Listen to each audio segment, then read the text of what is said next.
So para tugunan ang power crisis sa 2015, presyo ng kuryente bumaba naman kaya. Forced evacuation ipinapatupad hanggang sa extended danger zone ng Bulkang Mayon. Ilang bayan isinailalim na rin sa state of calamity. Pagtukoy sa bilang ng mga nawawalang pasahero ng lumubog na MV Maharlika 2, pahirapan. Manifesto, di raw kasi tugma sa dami ng pasahero. Lumubog na ferry sa Manila Bay dahil sa bagyong Luis, nakitaan raw ng tumagas na langis. Cedric Lee at Zimmer Raz nakalaya na matapos payagang magpiyansa ng korte para sa kasong serious illegal detention.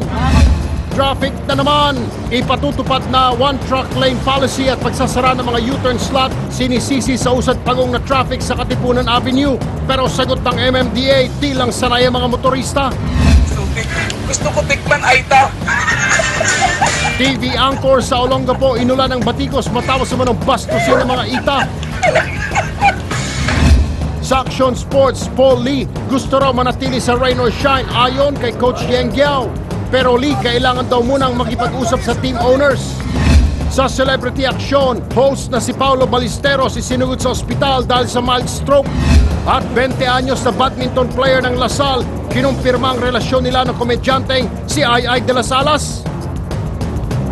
Live mula sa TV5 Media Center Reliance, nagbabalita ang hepe ng News 5, Luchi Cruz Valdez. Kasama si Tol Erwin Tulfo. Higit sa balita, aksyon. Magandang gabi Luzon, Visayas, Mindanao. Dahil walang pasok hapon sa Metro Manila, kanina lang na testing ang epekto ng mga bagong batas trapiko sa Katipunan Avenue. Sa Quezon City, gaya ng extended truck lane at pagsasara ng ilang U-turn slots. Ang mga motorista walang ibang bukang bibig kundi reklamo. Nasa gitna ng aksyon si Marlene Alcaide live. Marlene?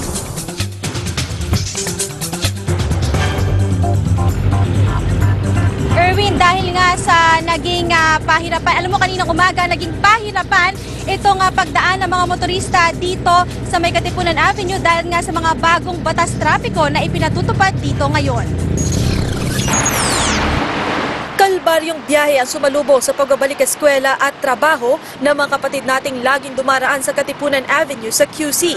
Ang dagsa ng mga motorista, sinabayan ng labasan ng mga truck. At dahil sa one-lane truck policy, kung saan sa second innermost lane o yung pangatlo mula sa sidewalk lang pwedeng dumaan ng mga truck, lahat ng mga sasakyan naiipon sa magkakasunod na traffic light na nagdagan pa, sabay sa pagsasara ng 4 na U-turn slot sa kahabaan ng Katipunan. Ito ay mga U-turn slot sa may tapat ng Save More, U-turn slot sa tapat ng Gate 1 ng Miriam College at U-turn slot sa may footbridge tapat na Ateneo. Idagdag pa dyan na extended one-truck lane policy ng MMDA. Kaya ang mga biyahero, kung hindi inis, ay hilo na. Hindi ko alam sa mga MMDA ba? Bakit? Hindi nila makayang solusyonan. Talong lumala eh. Dati maluwag to. Pag ganitong oras, medyo madali sumingit. Ngayon, mahirap. Mas matraffic ngayon kaysa dati. Dahil? Dahil yung traffic light ang tagal. Tagal. Pag yung U-turn dati, umaandar naman eh. Northbound man o southbound, walang pagkakaiba ang problema. Kaya reklamo ng mga tsoper ng jeep, bawas na nga ang kanilang biyahe, dagdag gastos pa sa kanilang krudo. Mas mabuti pa yung dating kasi yung sasakyan tuloy-tuloy. Kisa dun sa ngayon na napipigil yung sasakyan eh. Yung dati kalating oras lang. Galing UP. O papuntang Katipunan. Ngayon 1.5.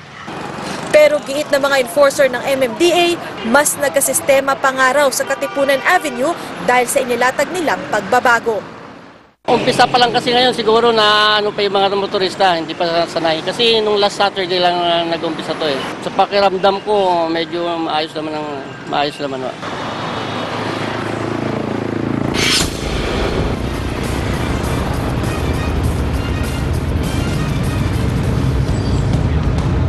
Erwin, kung kaninang umaga naging kalbaryo ang dinanas ng mga motorista, ngayong gabi ay bahagyan lumuwag ang daloy ng mga sasakyan. Paliwanag ng MMDA, kanina ay nabigla ang mga motorista at hindi pa alam yung bagong batas o batas trapiko dito, kaya naman nagkaroon ng kaunting lituhan at sagian ng mga sasakyan kaninang umaga. Wala na rin kasi ang mga truck ngayon na dumadaan dahil nga hanggang alas 5 lang ng hapon sila pwedeng dumaan dito.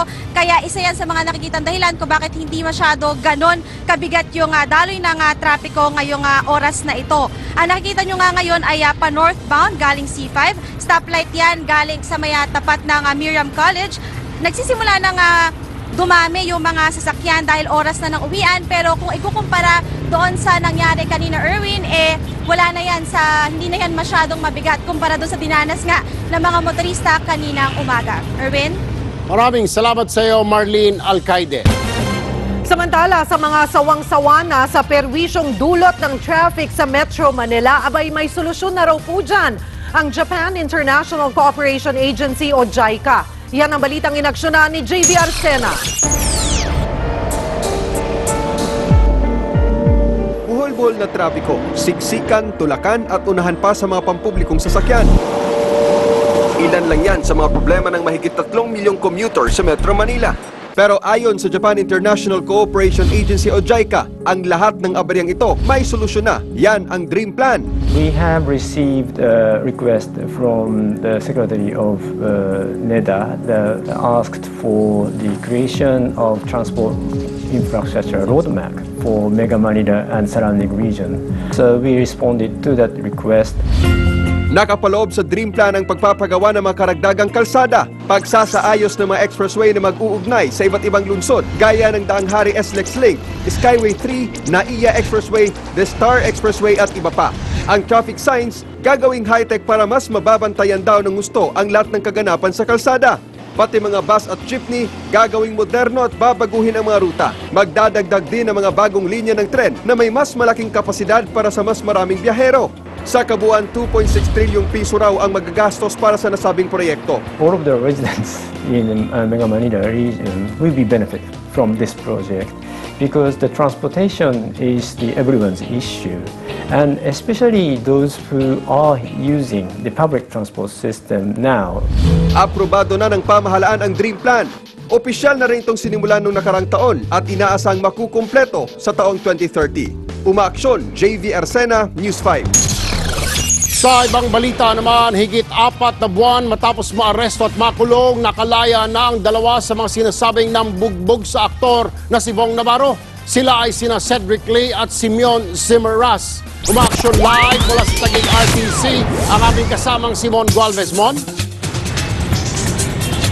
Erwin, formal na nakapaghain ng piyansa sina Cedric Lee at Zimmerras na kapwa-akusado ng serious illegal detention case na isinampa ng aktor at TV host na si Bong Navarro.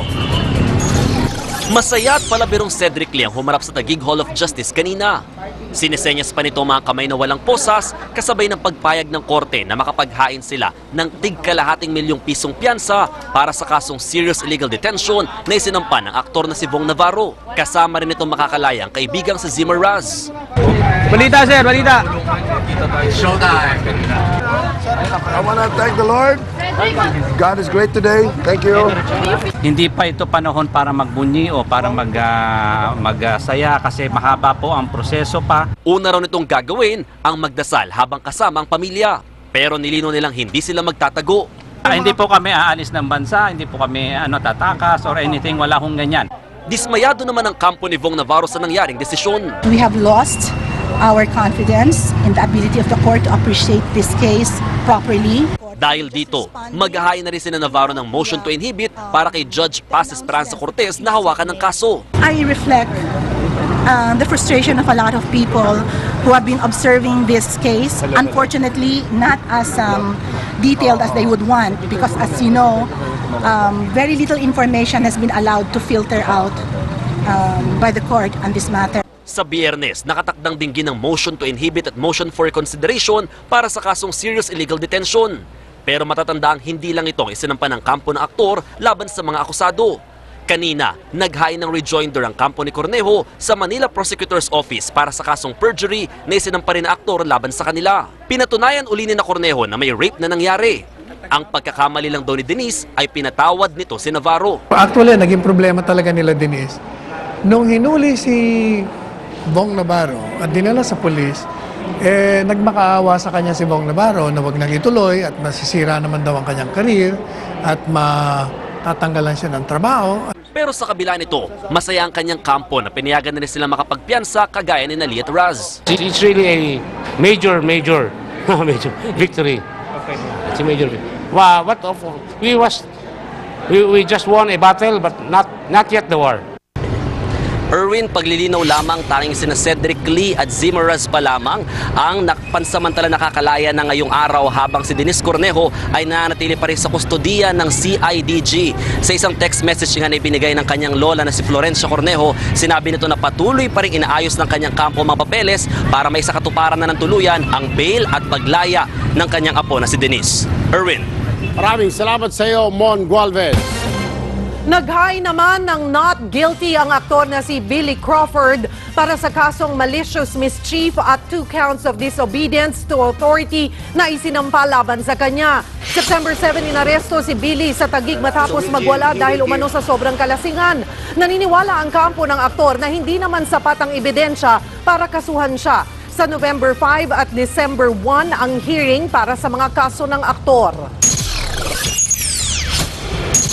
Pinoy sumulat na sa Kongreso para mabigyan siya ng emergency powers para raw masolusyonan ang nakaambang power crisis. Pagbigyan naman kaya ng mga mambabatas. Bulkang Mayon Alert Level 3 na, puwersa ang pagpapalikas sa mga residente malapit sa danger zone, ipinatupad na. Pagbisita ni Vice President Jojo Marbinay sa mga binagyo sa Isabela, nagmistulang campaign rally. At TV5 Chairman Manny V. Pangilinan magbibigay ng 100 sako ng bigas kasunod ng pag-nominate sa kanya sa Rice Bucket Challenge. Abangan ang detalye ng mga balitang yan sa aming pagbabalik.